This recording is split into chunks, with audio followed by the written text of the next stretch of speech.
Hello, welcome back. So, the other day, on my way home from Colorado, I had bought a couple books from Barnes& Noble, which I decided to read, and didn't realize what the roller coaster of emotions I had signed myself up for. And by the end of the book, I was a little bit confused and rather depressed. My family will confirm it that I started bawling in the car. And now here's why.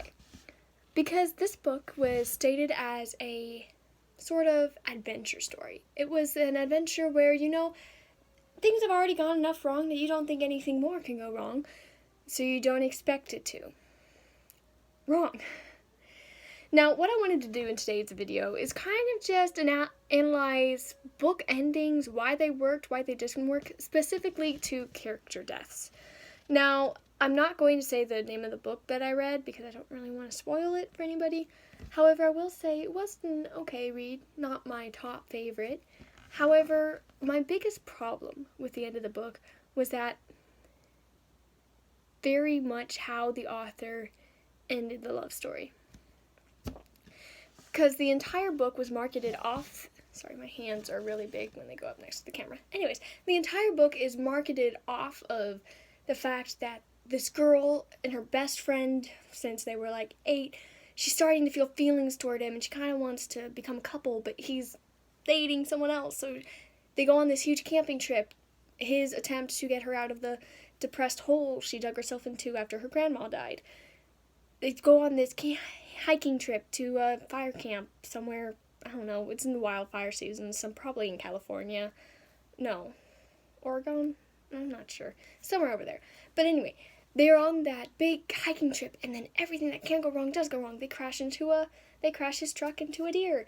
They lose their maps, blah, blah, blah. But you always expect it to end well, because that's just the sort of story it is. Until he dies.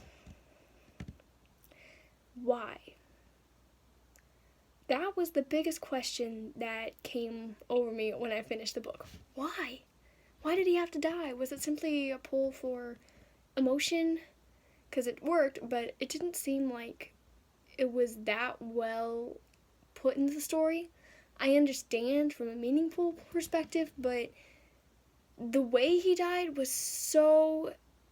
People could have avoided it. They could have avoided it like 5 different times before he actually died. So why? That's kind of what I want to talk about. Character deaths at the very end. Does it actually merit their deaths? What I have decided happens with character deaths is they have to die as part of their character arc. They can't just die. It has to be a part of who they are, how they die, why they die, things like that. And I've got a couple books here, off screen, that we're going to go over a little bit. First one I wanted to go over is something that I'm not really going to spoil anything for because everybody knows what it is. The Hunger Games. Now, The Hunger Games is a book series that I liked as books, not so much as movies, but especially with the books. The ending was rather disappointing, and here's why. Prim died. Prim was the reason the stories started. Katniss entered the Hunger Games in order to save her sister. So why does her sister dying at the end of the book completely defeat the story? Because it does.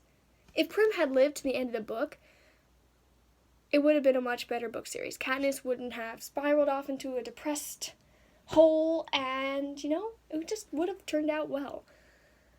However, I do understand that some costs had to have come from the final battle. Some people should have died. This is where me being an author, kicks in. I would rewrite the ending, and I think the way I would change it is have maybe Gale die instead of Prim, because Gale's already, who he is. He is a fighter. He is a person who's going to avenge everything and anything, and he's not going to stop until he wins. Prim was the person who kind of just wanted to help people. She just kind of she didn't want to be a big character in the war, but she wanted to help people. So killing her off kind of defeated the whole story of it ending well. If they killed Gale, Katniss still could have lost Gale, but have rallied somewhat. And then that would make the love triangle a little bit easier to navigate. So that was one of my problems with the Hunger Games. Now here's a book that I loved. Well, actually, it's another trilogy. And I loved it. Divergent. Now, I know there's mixed reviews about this. I personally enjoyed it, all 3 books, because they all led to one point. And that's a point that the movie's completely and utterly cut out, because Hollywood. I'm really mad about that. Basically, Tris dies. So if you only watch the movie, read the books. Why are you only watching the movie? They completely erased Tris' entire character arc. And here's why the ending of Divergent worked and the ending of Hunger Games didn't. Tris' character arc. The first book of Divergent, Tris is learning she's a fighter. She learns that she's dauntless. She's courageous. She learns she's courageous and she's going to strive towards something and she's going to get it. And she's going to save as many people as possible. But people keep saving her. Over and over again. Her parents, both of them, died to save her. You've got to understand how hard that hits her. So in Insurgent, she's depressed and she's lost and she's thinking, I'm not worth it, because why do so many people have to die?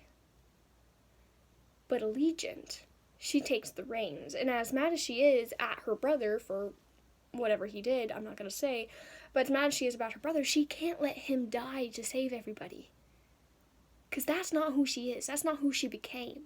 So she made the sacrifice play. And that's why killing your main character can work. I was very satisfied with the end of Divergent, as upset as I was, and as much as I sobbed also in a car ride. So, I read the last of these on the way home from Lake McConaughey. I read the ending of this on the way to Wisconsin, and I read the ending of that book I started ranting about at the beginning on the way home from Colorado. I gotta stop reading books on car trips, honestly. Anyway, so the other book I wanted to discuss a little bit more is called Midnight Sun. Now, I know this isn't a book, I know this is a movie, but I haven't seen the movie, I've only read the book off the movie, so I guess it works. And now, I'm still undecided on this book, on whether I actually liked the ending, because the ending was devastating, but there was this acceptance about it. You just knew it was going to happen sooner or later. And I felt like it worked from certain viewpoints. It worked in the sense that everybody became a better person. It worked in the sense that she spread light, she spread hope, she was there to do what she came to do. But that's why the ending of the other book, first one, didn't work out so well. It didn't work out because even though he died, he caused almost a bigger problem than what he was setting out to fix. Because, he's 18? Her grandma was 90? That's more devastating. Granted, it's devastating. So, I just kind of filmed this video as a huge rant. And I feel like when we are writing books, because I know there's a percentage of authors watching this, when you write books, it's okay to kill characters. But you have to kill them in a manner that means it's their character arc, even if it's a side character. I have friends who read my books that as I'm writing them, I will send it out to them halfway through the book or whatever. And I like to watch their reactions, especially when it comes up to death scenes. Because one of my friends is constantly mad at me every time I kill anybody. It doesn't matter if he liked the character, he just doesn't want me to kill them. But as much as I agree with that, and as much as I want that reaction from my readers, I also have to be careful that I don't kill too many people, because, you know me, I'm dramatic, and I kind of like sad stories. I kind of like a romance that doesn't always work out, But when it comes to that, if the romance is leading up to one point, which is whether he loves her, whether he doesn't, whether she loves him, whether she doesn't, you have to let them reach that point. You can't just leave it. undecided, undone. You can't just leave it up in the air. You have to let it reach that point. That's what I felt like the book that I read didn't do. It didn't let it reach that point. It just kind of dropped it off. However, with Divergent, with the love story in there, you were sad and you were sobbing because of Tobias. You were just so sad for him. But you understood that what Tris did was necessary. Hence the reason I hate the movies. Because in the movies, they took the exact same climax, the exact same reasons, and they ended it with her living. Which is probably a reason not very many people like it very much. Just saying. So, with that pretty much summed up, in one coherent sentence, only kill your characters if it's absolutely necessary to further the plot and further their character development. Thank you.